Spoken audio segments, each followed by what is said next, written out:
The two things everyone knows about me is I'm sort of dumb, and I'm also a huge cat person. That combination nearly cost me my life when I was a child. My mother was allergic to cats, so we couldn't have one. That was like the end of the world to me. We owned a dog, and I did love him, but it just wasn't a cat. Back then, I didn't have internet or anything to keep my attention. Nearby my house was a gully, or at least, that's what I think they're called.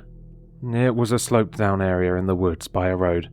A low stream ran through the bottom, and my mother warned me away from the place.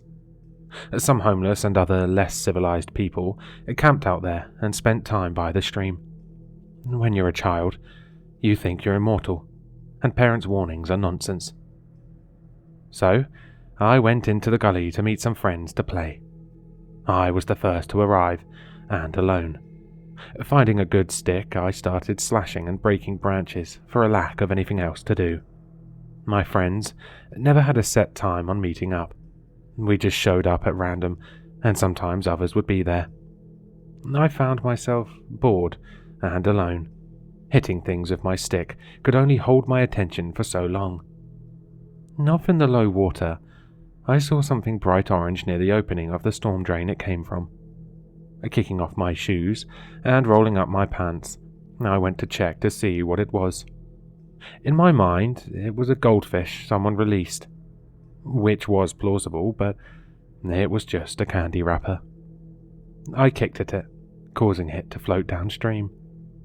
In the past few weeks of that summer, I'd heard my mother's warnings about scary people taking over the gully, and yet I haven't seen anyone. A few days ago, my group of friends found a tent that looked like it was abandoned. We dared each other to go inside to snoop, but in the end, we all chickened out. The sun was blazing hot, and the water cooled down my feet. If no one showed up soon, I would just run back to the house and eat one of my popsicles I'd been saving, or take my pocket change up to the store for a different snack. Being a child, I had very simple priorities. I was about to leave when I heard it, a sound coming from the open and dark storm drain. The city didn't put a grate over this one either, because they didn't know it needed one, or because a grate would cause damage from blocking trash from flowing out. I strained my ears, trying to listen if I really heard what I thought. Very softly and barely audible above the running water was a sound I would know anywhere. A kitten meowing. My heart started to beat. A poor kitten was wet and trapped inside the storm drain. No matter how bored I was in the past, I made sure to never go inside that dark opening. Now, I had a reason. I took a few steps forward and stopped myself trying to think this through. If I went inside, I might get lost or not find the kitten because of how dark it was. I needed a flashlight. I didn't want to go back home and risk the kitten being swept away by the water before I got back. Then, that tent just a short walk away came to mind. If it was still there, and if no one had taken anything, then maybe there would be a flashlight. It didn't hurt to check. If there wasn't, I could always run home and get one. I put my shoes back on my wet feet with some trouble and went running off in the direction of the tent. With a huge flood of relief, it was still there.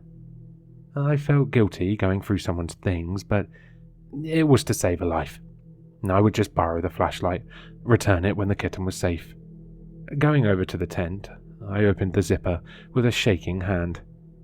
This really felt like a major crime, even if I was doing it for the right reasons. Inside was an old musty-smelling sleeping bag, and someone's backpack.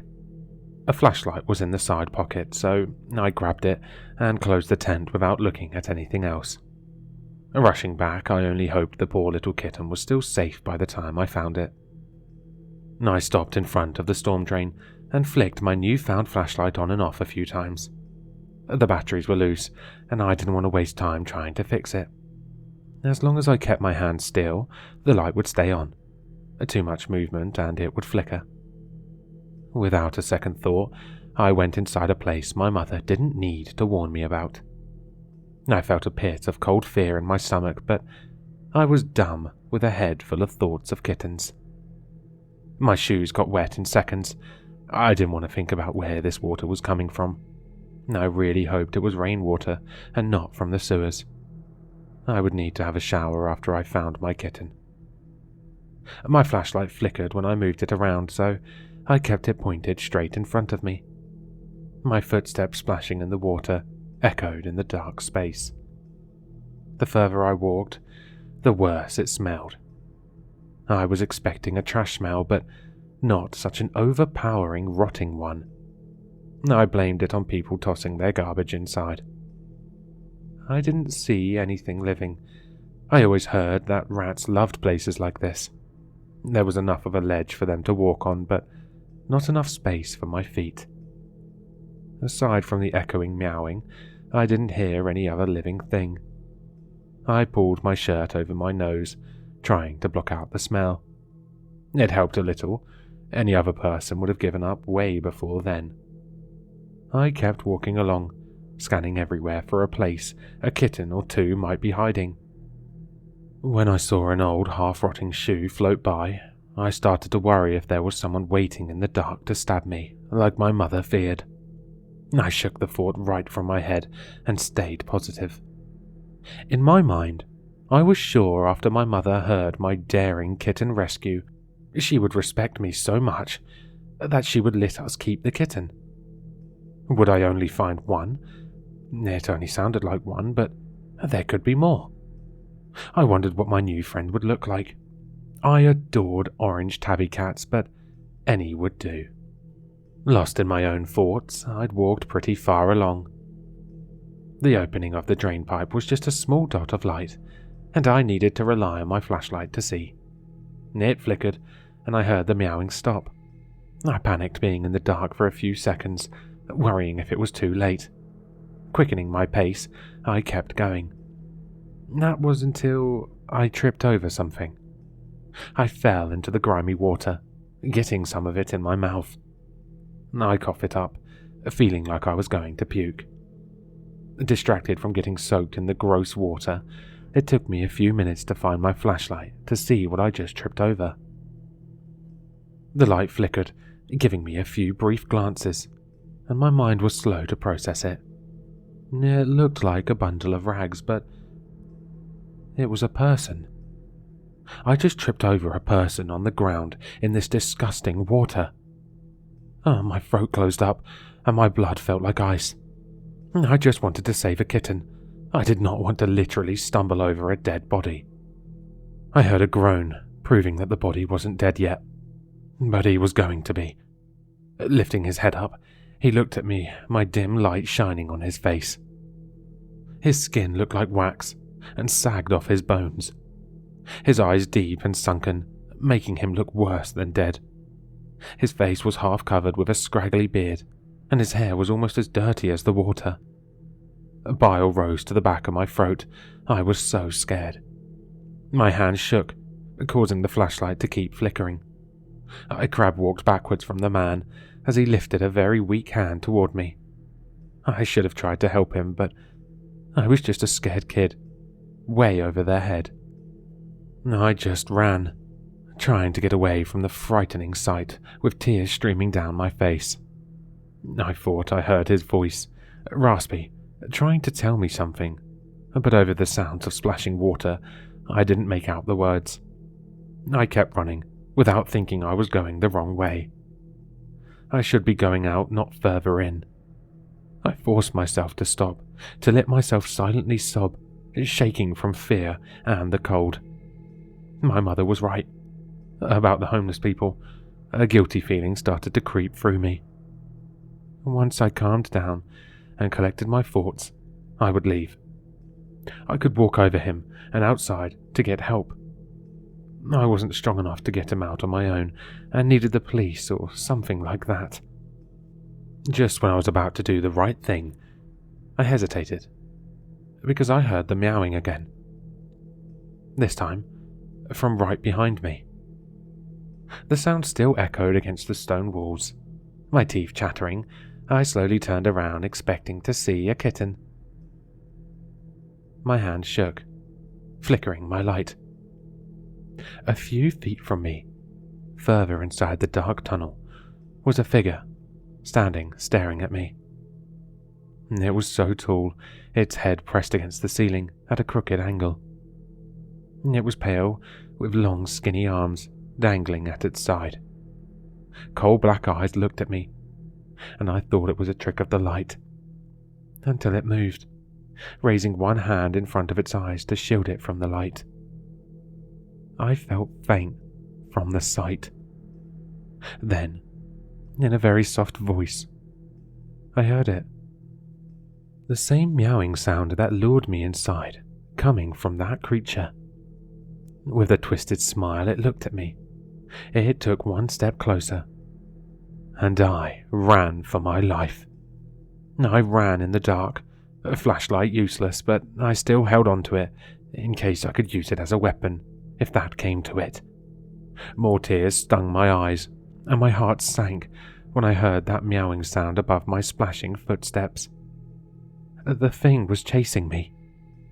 The man I tripped over could have been trying to warn me. My chest ached and my legs weak, but I still ran, feeling something brushing against my back, something that felt like long bony fingertips. Somehow, in the dark and in my mindless state, I did not trip over the man again. I knew I was coming up to the spot I left him, with a monster on my heels. More guilt came, bubbling in my stomach, when I realized I had to leave him behind. But his fate was much worse than just being left behind. I knew for certain what happened to that man, because I heard it. The creature chasing me stumbled, crashing into the water. I heard a small cry of shock. Then, the meowing of the creature stopped. The sounds of bones cracking and clothing being ripped reached my ears as I kept going. The man, in his weakened state, had enough energy to cry and beg to be saved.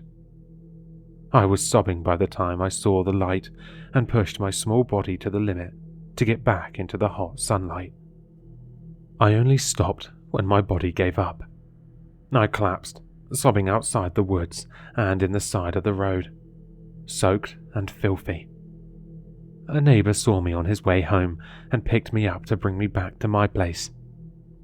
For a very long time, my mother couldn't get anything out of me besides ramblings. When she did get bits and pieces of what happened, she called the police. I don't know if they were having a slow day or what, but they came by my house to listen to what I could tell them. They didn't think the monster was real. They thought I'd seen a junkie or a homeless person get into a fight. They didn't scold me for going inside the drain pipe looking for a kitten, because they could tell I had learned my lesson. I didn't hear much about the aftermath. My mother refused to tell me, thinking it would traumatize me more. I only went back into those woods near the gully once more to return the flashlight where the tent once stood. My mother's allergies suddenly went away, or she took something for them, because she adopted a cat for us. She must have figured if I had a cat at home, I wouldn't go out getting myself in trouble looking for one ever again. And she was right.